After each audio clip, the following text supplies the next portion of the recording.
kebajikan dan kesejahteraan untuk kita semua. Perkenalkan, nama saya Anggrani Lydia dengan NIM E10512211038. Program studi saya adalah Ilmu Politik pada Universitas Tanjung Pura, Fakultas Ilmu Sosial dan Ilmu Politik. Adapun tugas video ini saya buat untuk pemenuhan ujian akhir semester saya pada mata kuliah Sosiologi Politik kelas B, reguler A, yang diampu oleh Pak Firdaus. Pada kali ini saya akan merangkum salah satu bab dari buku Politik dan Kebijakan Publik. Lebih tepatnya saya akan merangkum pada bab 7 dengan judul Evaluasi Kebijakan dan Pembangunan Politik. Pada bagian atau bab 7 ini, akhir dari suatu proses kebijakan adalah evaluasi kebijakan, di mana pada umumnya ketika berbicara mengenai evaluasi kebijakan ini sendiri, asosiasi pemikiran kita akan menghubungkan dengan perkiraan atau penaksiran mengenai atas kebijakan yang sedang diimplementasikan. Para analis dan perumus kebijakan ini juga selalu membuat penilaian melalui pendapat mereka mengenai suatu manfaat atau pengaruh dari kebijakan yang ada, dari suatu program ataupun suatu proyek yang tengah atau sedang dilaksanakan pada saat ini. Namun, pada dasarnya ketika seseorang hendak melakukan evaluasi kebijakan, ada 3 hal yang perlu diperhatikan. Yang pertama adalah bahwa tentang kebijakan, kinerja kebijakan. Evaluasi dalam hal ini berfungsi untuk menilai aspek instrumen dari kebijakan dan juga menilai hasil dari penggunaan instrumen tersebut. Hal kedua adalah evaluasi kebijakan yang berusaha untuk menilai kesesuaian tujuan atau target dengan masalah yang dihadapi. Pada hal ini, evaluasi memfokuskan diri kepada substansi dari kebijakan publik yang ada ini. Yang ketiga adalah evaluasi kebijakan berusaha untuk memberikan sumbangan pada kebijakan lainnya, terutama dari segi metodologi, yang mengandung arti bahwa evaluasi kebijakan ini diupayakan untuk menghasilkan rekomendasi dari penilaian-penilaian yang dilakukan atas kebijakan yang telah dievaluasi tadi, di mana hal ini menghasilkan hasil yang akan dijadikan pembelajaran agar kedepannya tidak akan mengulangi hal yang salah lagi. Kemudian ke subbab berikutnya dari bab 7 adalah fungsi dan pendekatan evaluasi kebijakan. Ada 3 fungsi dari evaluasi kebijakan yang dapat dijabarkan. Yang pertama adalah evaluasi kebijakan harus memberikan informasi yang valid dan juga dapat dipercaya mengenai kinerja kebijakan yang ada. Kinerja kebijakan yang ada ini yang dinilai dalam evaluasi melingkupi seperti seberapa jauh kebutuhan, nilai, dan juga kesempatan yang telah dapat dicapai melalui tindakan kebijakan atau program yang ada tadi.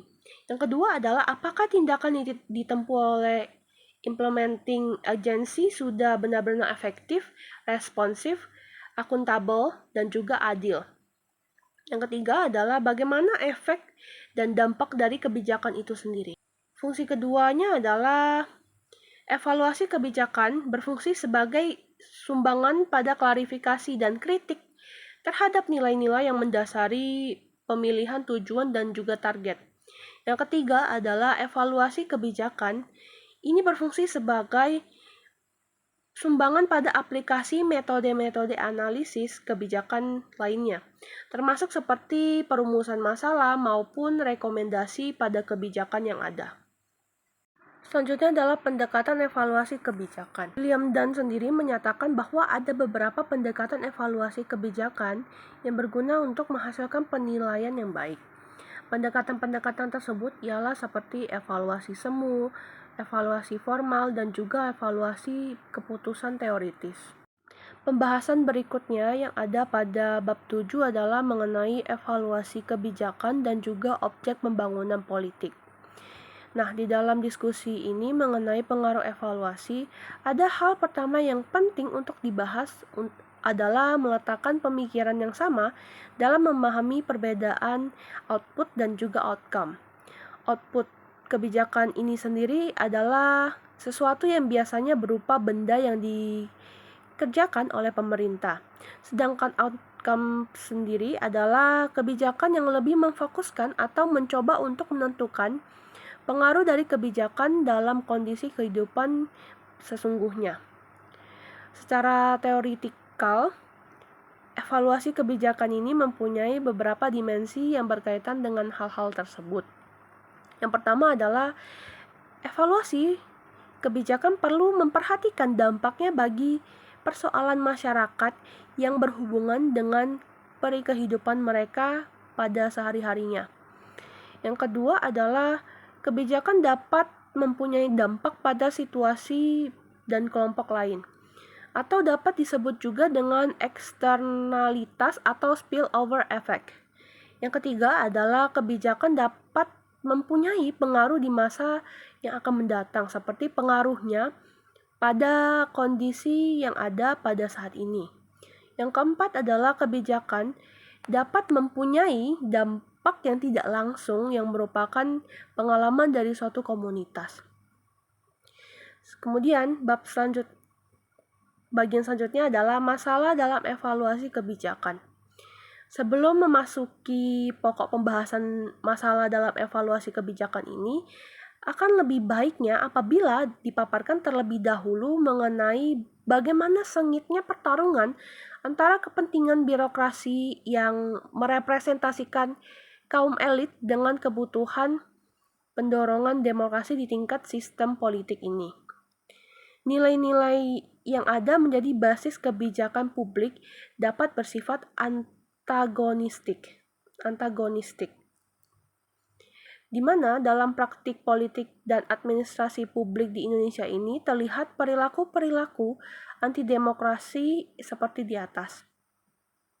Sehingga hal ini memunculkan persepsi dari masyarakat bahwa demokrasi ini tidak menghasilkan kesejahteraan masyarakat, di mana demokrasi menimbulkan ketidakamanan dan demokrasi hanya menimbulkan anarkisme. Di Indonesia sendiri terpengaruh oleh aktor-aktor elit dalam proses pembuatan kebijakan yang sangat kental, di mana mereka saling sharing power dalam tataran yang paling fundamental, tetapi tidak terjadi dalam tataran empiris. Dalam proses pembuatan kebijakan ini, aktor-aktor elit didasarkan pada 4 jenis pandangan sebagai preferensi birokrasi dalam memformulasikan suatu kebijakan. Yang pertama adalah saran-saran teknis dari teknokrat, ahli-ahli internasional. Yang kedua adalah implikasi birokratik, seperti berupa sasaran karir individual, posisi dalam suatu unit. Yang ketiga adalah stabilitas dan juga dukungan politik. Perhitungan biaya dan manfaat terhadap kelompok oposisi yang ada. Poin keempat adalah tekanan internasional, di mana hal ini mencakup akses pada pendanaan dan perdagangan internasional.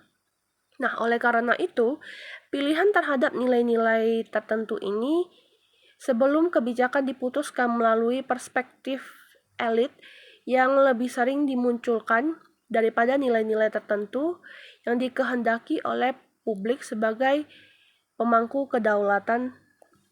Nah, kemudian muncul pertanyaan seperti mengapa evaluasi kebijakan tidak berdampak pada apa yang diinginkan.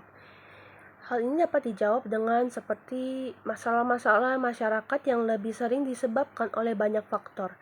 Sementara, kebijakan ini berhubungan dengan upaya penyelesaian satu atau beberapa masalah di dalamnya. Yang kedua adalah kebijakan dapat mempunyai tujuan yang tidak sesuai dan seringkali menimbulkan pertentangan dengan kebijakan yang lainnya. Yang ketiga adalah pemecahan beberapa masalah yang ada ini dapat menghabiskan biaya yang lebih besar daripada masalah itu sendiri. Nah, bagian selanjutnya adalah penutup atau kesimpulan. Keberadaan pemerintah daerah ini sebagai perwujudan kebijakan desentralisasi, hal ini merupakan salah satu bentuk utama untuk mengurangi terjadinya disintegrasi dalam zaman seperti ini atau pada masa ini, di mana meningkatnya perhatian pada pendekatan desentralisasi dalam pembangunan di negara-negara berkembang ini dapat terjadi dikarenakan kegagalan yang terjadi akibat pendekatan sentralistik. Maka, dari itu kita dapat belajar dari masa sebelum para evaluator mengambil keputusan yang revolusioner dengan merubah keputusan publik yang selama ini dipertahankan, di mana ide mengenai kebijakan publik ini dapat mendorong pembangunan politik, di mana pembangunan politik ini bukanlah kata akhir. Sekian yang dapat saya sampaikan pada bab 7 ini, saya ucapkan terima kasih.